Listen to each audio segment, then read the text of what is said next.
Assalamualaikum warahmatullahi wabarakatuh. Assalamualaikum warahmatullahi wabarakatuh. Buya, saya mau tafsiran ataupun amalan dari Buya.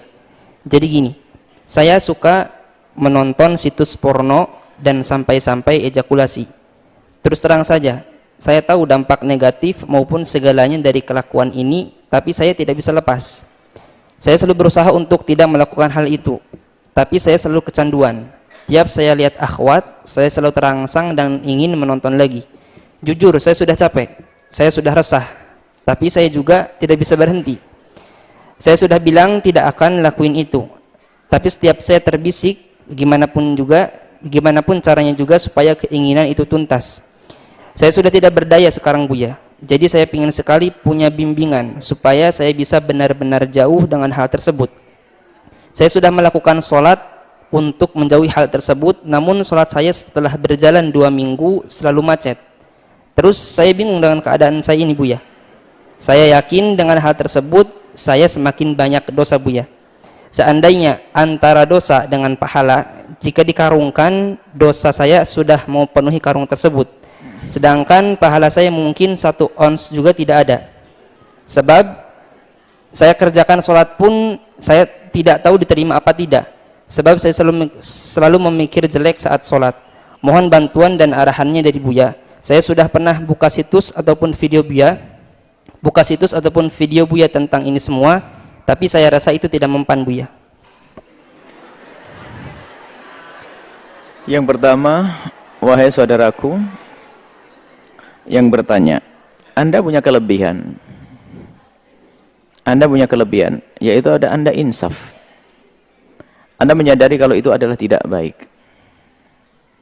Itu tanda kalau Anda bakal baik. Yang repot tidak insaf. Anda masih insaf menyadari apa yang Anda lakukan, nonton situs porno adalah tidak baik, dan Anda menyadari itu adalah istimewa. Anda jauh lebih baik daripada orang yang mengatakan, oh nggak apa-apa. Kalau nggak apa-apa tuh nggak akan berhenti selamanya. Ini nasihat untuk semuanya, nonton hal-hal yang semacam itu sangat berbahaya dan tidak pantas secara ditinjau dari berbagai segi. Secara akhlaki, secara moral, tidak pantas. Pantaskah seorang ibu nonton film begitu di depan anaknya? Coba. Kenapa tidak berani? Karena nggak pantas secara akhlak. Secara nafsian, psikologi. Secara syar'ian, secara syarak. Secara psikologi akan merusak. Dan itu akan meracuni seseorang untuk mencari sesuatu yang tidak pernah ada di alam nyata. Karena namanya film adalah khayal. Sehingga mungkin saja biarpun istrinya cantik tetap saja kurang. Karena apa? Dia melihat sesuatu di sana. Maka suami yang sangat bodoh yang mengajak istrinya untuk nonton seperti itu. Karena sebetulnya dia adalah mengajari istrinya untuk mengatakan suamimu jelek, nggak kayak dia. Sama sebaliknya seorang istri yang bodoh mengajak suaminya untuk nonton yang demikian. Karena seolah-olah mengajari agar suaminya menilai bahwa saja istrinya nggak sebanding dengan dia. Naudzubillah.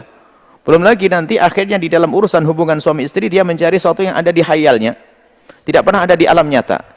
Karena mungkin kelebihan yang ada di film satu, film ini dipadukan seolah-olah dia ingin diwujudkan di istrinya, nggak akan terwujud, maka dia akan puas, maka ujung-ujungnya merendahkan. Kau hanya seperti itu. Sehingga menginginkan hubungan seksual yang bermacam-macam sehingga tidak akan ketemu. Hanya ini niri dulu saja. Dan sehingga binatang sangat lebih sopan daripada urusan. Ini bahaya sekali urusan psikologi yang rusak. Sehingga tidak akan menemukan kepuasan. Dan terus ini ada candu. Nyandu kalau nonton semacam itu. Kalau orang membaca buku mungkin 10 menit, 11 menit, sampai setengah jam sudah pedas matanya. Tapi nonton ini berjam-jam tidak sadar dia. Karena ada urusan syahwat di situ. Dan ini bahaya sekali. Nah, kemudian surah syar'i membangkitkan syahwat sampai nanti mengeluarkan mani dan sebagainya, mengarah kepada keharaman. Muqaddimah zina dari sini. Anda beruntung masih Anda sadar. Makanya bahaya sekali fatwa picisan dari ustadz-ustadz gadungan itu yang mengatakan nggak apa-apa kalau suami istri. Jangan dianggap nggak apa-apa.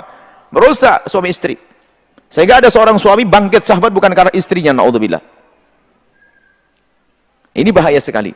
Tapi kalau orang yaghuddu qulil mu'minina yaghuddu min absarihim. Kalau Anda seorang pria yang biasa menutup mata, Anda menjaga mata dari yang haram. Ada seorang wanita yang senantiasa menutup mata dari yang haram, lihat.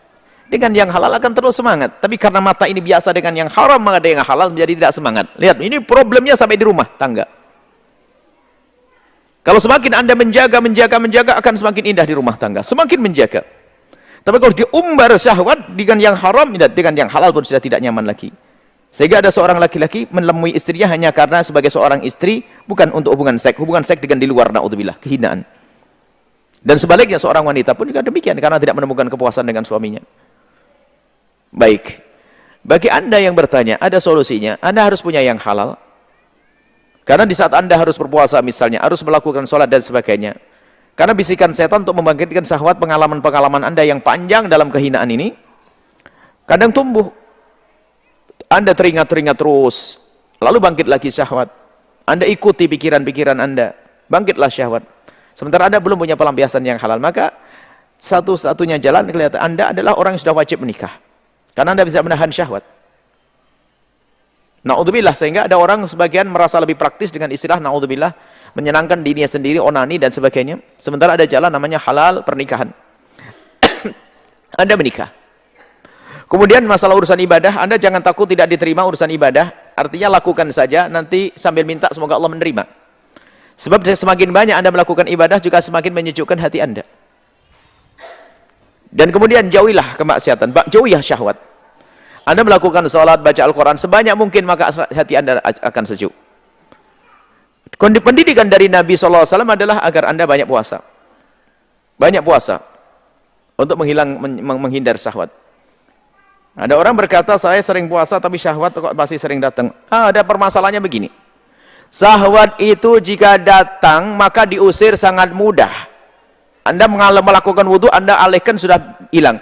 Tapi yang repot adalah jika syahwat itu Anda yang mengundang dengan mengintip gambar-gambar porno. Gimana akan Anda usir wong Anda mengundang sendiri kok? Ini beda. Kalau syahwat datang, astagfirullahaladzim, Anda ambil wudhu bebas. Tapi kalau Anda yang mengundang dengan menyimpan fotonya, gimana Anda mengundang kok mengusir? Maka harga mati Anda harus menghindar dari tontonan itu. Pastikan Anda. Kalau tidak, Anda terus akan terjerat. Bahkan suatu ketika kalau menikah Anda tidak akan menemukan kepuasan. Karena merasa praktis dengan cara-cara semacam itu. Sehingga apa? Anda pun tidak akan puas dengan pasangan karena Anda terbuai. Anda telah memenuhi otak dan khayalan Anda digambar di situs-situs tersebut yang itu adalah khayal semuanya. Sehingga Anda tidak akan menemukan orang yang puas dengan Anda dan yang Anda puas dengan dia. Akhirnya apa? Anda terjerat lagi dalam kehinaan. Sehingga naudzubillah menjadi pezina, pergi ke sana pengen nyoba, mungkin wanita ini beda, mungkin wanita ini beda. Itu semua karena apa? Menuruti hawa nafsu. Tapi ingat, Anda beruntung Anda punya orang, Anda insaf. Insya Allah setelah mendengar suara ini, Anda akan berusaha dan insya Allah dapat jodoh yang salehah, sehingga bisa mencukupi hajat Anda, indah dan semuanya. Mari kita jaga mata kita, jaga syahwat kita, jaga pikiran kita, sehingga dengan yang halal kita semakin indah. Wallahu a'lam bishawab.